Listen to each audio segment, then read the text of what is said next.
Types of function lecture 1 अदाई जो types of function आहे lecture number 1 इनके लेक्चर्स में डिवाइड इन जे करे कयो आहे त लेक्चर नंबर 1 में असां हिन जा जेके ॿ टाइप आहिनि उनखे डिस्कस कंदासीं ऐं ॿिया जेके ॿ टाइप आहिनि उनखे असां लेक्चर नंबर 2 में डिस्कस कंदासीं। हिन लेक्चर खां पहिरियां मुंहिंजो जेको लेक्चर हुयो उन में असां फंक्शन खे डिस्कस कयो हुयो त फंक्शन छा थींदो आहे ऐं उते बाइनरी रिलेशन्स खे चेक कयो त आया कहिड़ो बाइनरी रिलेशन फंक्शन थींदो ऐं कहिड़ो बाइनरी रिलेशन फंक्शन न थींदो। ठीकु आहे, त फंक्शन खे प्रीवियस लेक्चर में असां डिटेल में डिस्कस कयो ऐं हीउ जेको लेक्चर आहे हिन में असां जेके फंक्शन जा ॿ टाइप आहिनि उहे डिस्कस कंदासीं। सभ खां पहिरियों जेको टाइप आहे उहो आहे आंट फंक्शन ऐं जेको ॿियो टाइप हूंदो उहो हूंदो इंट फंक्शन। त अचो त सभ खां पहिरियों जेको आंट फंक्शन आहे हिनखे डिस्कस करे वठूं। सभ खां पहिरियों हिन जी डेफिनेशन खे अंडरस्टैंड कयूं। ठीकु आहे, पोइ हुन जा कुझु एग्ज़ाम्पल्स लिखिया आहिनि उन्हनि खे बि असां डिस्कस करे था वठूं। आंट फंक्शन या सर्जेक्टिव फंक्शन, हिन फंक्शन जा ॿ नाला आहिनि त हिनखे आंट फंक्शन बि चइबो आहे ऐं सर्जेक्टिव फंक्शन बि चइबो आहे। A function F from A to B is called an onto function if range of f is b. It is also called a surjective function. It means जेकॾहिं को function a खां b ते आहे त उहो फंक्शन आंट या surjective तॾहिं थींदो जॾहिं उन फंक्शन जी जेका रेंज आहे उहा सेकंड सेट जे इक्वल अचे। ठीकु आहे त हाणे हिते एग्ज़ाम्पल आहे हीअ a सेट आहे, हीअ b सेट आहे। ठीकु आहे न, हिन में a क्रॉस b खां पोइ असां हिन मां टोटल 4 फंक्शन्स खया आहिनि। हाणे 4 फंक्शन्स खे असां चेक कंदासीं त आया इहे जेके 4 फंक्शन्स आहिनि इहे आंट फंक्शन्स आहिनि या आंट फंक्शन्स न आहिनि। ठीकु आहे न, त हिते हिकिड़ो एफ फंक्शन आहे, जी फंक्शन आहे, एच फंक्शन आहे ऐं एस फंक्शन आहे। हाणे 1 बाय 1 हिन फंक्शन्स खे थोरो असां चेक करे वठूं त आया इहे आंट फंक्शन्स आहिनि या आंट फंक्शन्स न आहिनि। हाणे हीअ जेको आहे एफ फंक्शन आहे। ठीकु आहे, एफ फंक्शन जा जेके एलिमेंट्स आहिनि ऑर्डर पेयर्स आहिनि उहा x1 y1 ऐं z2। ठीकु आहे, त हाणे इन जी असां रेंज कढी था वठूं, range of F, range of F. अदा त रेंज छा थींदी आहे, डोमेन एंड रेंज, इन ते मुंहिंजो जेको लेक्चर आहे उहो डिलीवर थी चुको आहे। ठीकु आहे, जेकॾहिं इन में असां कोई इशू आहे त उहो जेको डोमेन ऐं रेंज वारो लेक्चर वञी ॾिसंदो त उहो मुंहिंजो इशू हल थी वेंदो। रेंज अदा जेको हिन जो सेकेंड कंपोनेंट जो सेट ठहंदो उनखे असां रेंज चवंदा आहियूं। त हिन जो जेको सेकेंड कंपोनेंट आहे उहो 1 आहे, वरी हिन जो सेकेंड कंपोनेंट 1 आहे, इहो नए ते लिखंदासीं छाकाणि में सेट में रिपीटेशन अलाउड न हूंदी आहे। वरी हिते जेको थर्ड ऑर्डर पेयर आहे इन जो जेको सेकेंड कंपोनेंट आहे उहो 2 आहे। ठीकु आहे, त असां हिते ही 2 लिखी था वठूं।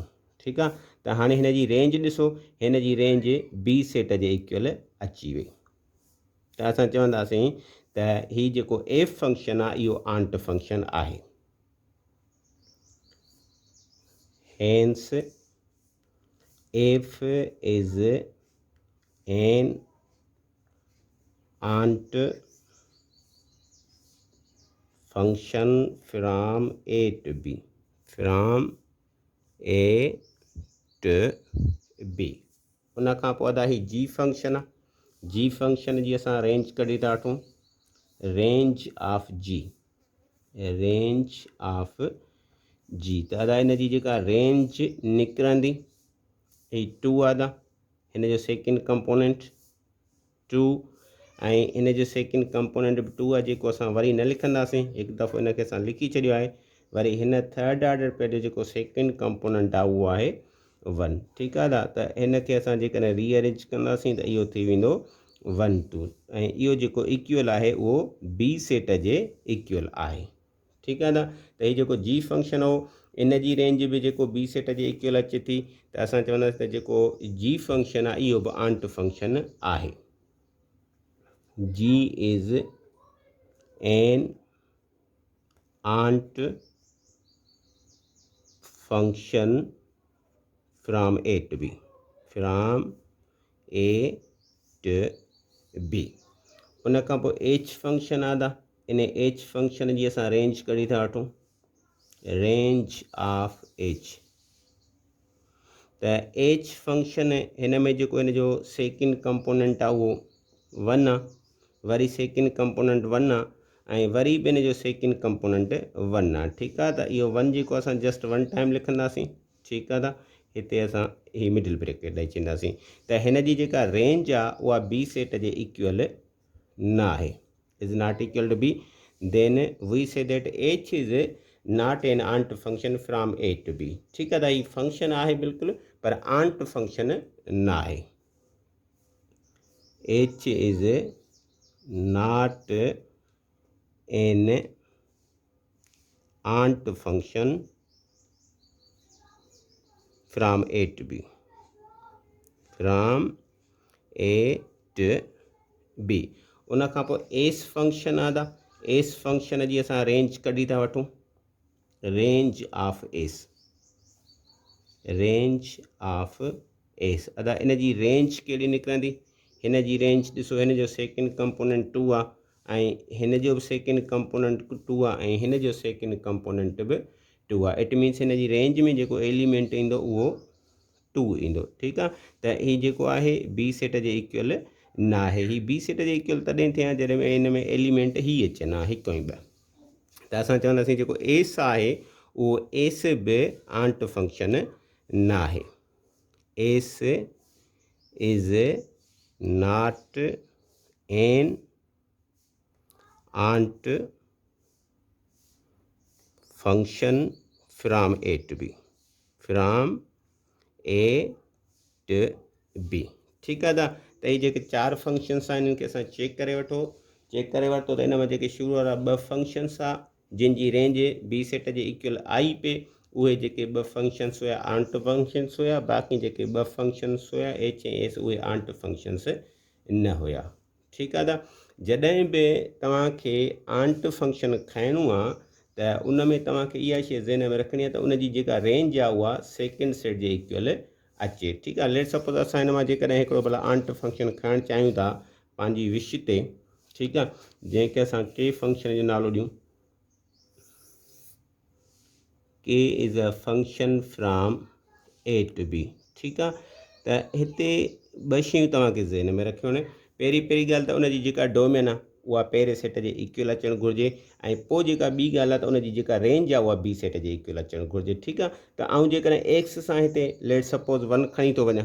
ठीकु आहे, एक्स सां 1 खणी छॾियो। ठीकु आहे, हाणे वाए सां छा था खणो, वाए सां जेकॾहिं तव्हां 2 था खणी छॾियो। ठीकु आहे, वाए सां 2 खणी छॾियोसीं। ठीकु आहे, हाणे बाक़ी थो रहे ज़ेड, छाकाणि ज़ेड लाज़मन खणणो आहे, छाकाणि जेकॾहिं हिन जी डोमेन पूरी न थींदी त हीउ फंक्शन ई न थींदो। फंक्शन जी जेका कंडीशन नंबर 1 आहे उनखे ई सेटिस्फाई न कंदो। त असांखे ज़ेड बि खणणो आहे, पोइ ज़ेड खे अगरि तव्हां 1 सां एसोसिएट कयो था तॾहिं बि सही आहे, अगरि ज़ेड खे तव्हां 2 सां एसोसिएट कयो था तॾहिं बि सही आहे। ठीकु आहे, त असां हिते ज़ेड खे एसोसिएट 2 सां करे छॾियो। ठीकु आहे, त हीउ जेको फंक्शन मूं खयो आहे इहो बिल्कुलु आंट फंक्शन आहे। तव्हां हिन जी रेंज ॾिसो त हिन जी जेका रेंज निकिरे पई, रेंज ऑफ के, रेंज हिन जी कहिड़ी पई निकिरे था, रेंज हिन जी निकिरे पई 1 ऐं 2 जेका इक्वल आहे बी सेट जे। ठीकु आहे, त अहिड़े तरीक़े सां तव्हां पंहिंजी चॉइस ते को बि जेको आहे आंट फंक्शन खणी सघो था। अदा नंबर 2 ते इंट फंक्शन। ठीकु आहे, त असां इंट फंक्शन खे थोरो ॾिसी वठूं, इन जी डेफिनेशन खे पहिरें ॾिसूं त इंट फंक्शन छा थींदो आहे। ठीकु आहे, a function F from A to B is called an into function if range of F is not equal to B. ठीकु आहे, त या हिन जी वरी जेका ॿी डेफिनेशन हूंदी आहे त a function F from A to B is called an int function if range of f is a proper subset of b। ठीकु आहे, त ॿिन्ही डेफिनेशन ते ॻाल्हि साॻी थी वेंदी। जेकॾहिं हिन जी रेंज बी सेट जे इक्वल नथी निकिरे तॾहिं बि हीउ इंट फंक्शन हूंदो, या अगरि हिन जी रेंज बी सेट जो प्रॉपर सबसेट निकिरे थी तॾहिं बि इंट फंक्शन हूंदो। ठीकु आहे, त हाणे हिते हीउ जेको एग्ज़ाम्पल खयो आहे, ठीकु आहे, त हिन में 2 सेट खया आहिनि। हिकिड़ो त ए सेट आहे, ए सेट जा एलिमेंट्स जेके आहिनि उहे आहिनि एक्स वाए ज़ेड, ऐं जेके बी सेट जा एलिमेंट्स आहिनि उहे आहिनि 1 ऐं 2। ठीकु आहे न। ही साॻिया ई सेट खयां आहिनि जेके आंट फंक्शन ते खयां, तव्हां सेट चेंज करे बि खणी सघो था। ठीकु आहे न। हाणे ही ए क्रॉस बी हिन जी कंदासीं। ठीकु आहे। उन ए क्रॉस बी मां हिते 4 फंक्शन्स खणी छॾिया आहिनि। ठीकु आहे। ही 4 ई फंक्शन्स आहिनि from A to B, F G H and S. ठीकु आहे न। हाणे असां चेक कंदासीं आया ही जेके 4 फंक्शन्स मिलियल आहिनि इहे इंट फंक्शन्स आहिनि या इंट फंक्शन्स न आहिनि। ठीकु आहे। त सभ खां पहिरीं हिन जी एफ जी रेंज कढी था वठूं। Range of F, solution range of F, range of F. अदा हिन जी रेंज कहिड़ी निकिरंदी? हिन जी निकिरंदी, हिन में 1 आहे सेकेंड कंपोनेंट, हिन में 1 आहे ऐं हिन में 1 आहे। ठीकु आहे। हिते असां 1 लिखियो। ठीकु आहे। असां ॾिसूं था त हिते जेको 1 आहे, ठीकु आहे, जॾहिं जेको ही सेट ठहियो आहे रेंज वारो, इहो बी सेट जे इक्वल न आहे। ठीकु आहे। बी सेट जे इक्वल बि न आहे ऐं हीउ जेको 1 आहे इहो हिन जो प्रॉपर सबसेट बि आहे। ठीकु आहे। त ॿिन्ही डेफिनेशन ते हीउ जेको फंक्शन आहे उहो इंट फंक्शन जी जेका डेफिनेशन आहे उनखे बिल्कुलु सेटिस्फाई करे पियो। त असां चवंदासीं त जेको एफ फंक्शन आहे इहो इंट फंक्शन आहे। F is an into function from A to B, from A to B. उन खां पोइ आहे जी फंक्शन आहे। असां ही जेको जी फंक्शन आहे, जी फंक्शन जी रेंज कढी था वठूं। रेंज ऑफ जी। ठीकु आहे न। त हिन जी जेका रेंज निकिरंदी, हे जेको हिन जो फर्स्ट ऑर्डर पेयर आहिनि, सेकेंड कंपोनेंट 2 आहे, सेकेंड जो 2 आहे ऐं थर्ड जो 1 आहे। त हिन जी रेंज अदा निकिरंदी 2 1, या हिनखे रीअरेंज कंदासीं त हीउ थींदो वञी 1 ऐं 2। इट मीन्स हीउ जेको बी जे इक्वल अची पियो वञे। ठीकु आहे। ऐं जेका इंट जी डेफिनेशन आहे त इहो बी जे इक्वल न अचे। ठीकु आहे। हीउ बी जे इक्वल बि अचे पियो ऐं प्लस में हीउ जेको बी जो आहे प्रॉपर सबसेट बि न पियो थिए। ठीकु आहे। त हीउ जेको फंक्शन आहे जी फंक्शन, इहो इंट फंक्शन न थींदो, छाकाणि इहा जेका इंट फंक्शन जी डेफिनेशन आहे उन ते ही पूरो न पियो अचे। G is not an into function from A to B. ठीकु आहे न। जी खां पोइ एच फंक्शन खे ॾिसूं था। इन जी रेंज कढी वठूं। Range of H. ठीकु आहे न। त हिन एच जी जेका रेंज निकिरंदी, एच जी रेंज निकिरंदी 1 1 2। ठीकु आहे। हिन जी रेंज निकिती 1 2। ठीकु आहे। त हिन जी रेंज जेका आहे उहा ॾिसो त हिन बी सेट जे इक्वल अचे पई। अगरि बी सेट जी इक्वल अचे पई त इंट जी जेका डेफिनेशन आहे उनजी हीअ बिल्कुलु उबतड़ पई वञे ॻाल्हि, छाकाणि इंट जी जेका डेफिनेशन आहे त हिन जी रेंज बी सेट जे इक्वल न अचणु घुरिजे। ठीकु आहे। त असां चवंदासीं हीउ जेको एच फंक्शन आहे इहो फंक्शन बि इंट न आहे। H is not an into function from A to B, from A to B. ठीकु आहे न। उन खां पोइ लास्ट में असां वटि एस सेट रहे पियो। असां एस सेट खे थोरो चेक करे वठूं। ठीकु आहे। एस सेट जी असां रेंज कढूं। Range of S. त दादा एस जी जेका रेंज निकिरे पई, हीअ ॾिसो 2 अदा, वरी 2, वरी 2। त हिन जी रेंज निकिरंदी 2 and 2 is not equal to B. ही बी सेट जे इक्वल न आहे या ही बी सेट जो जेको आहे प्रॉपर सबसेट बि आहे, यानी इंट जी डेफिनेशन ते बिल्कुलु पूरो पियो अचे। त असां चवंदासीं त एस जेको आहे उहो इंट फंक्शन आहे। S is an into function, into function from A to B, from A to B. ठीकु आहे।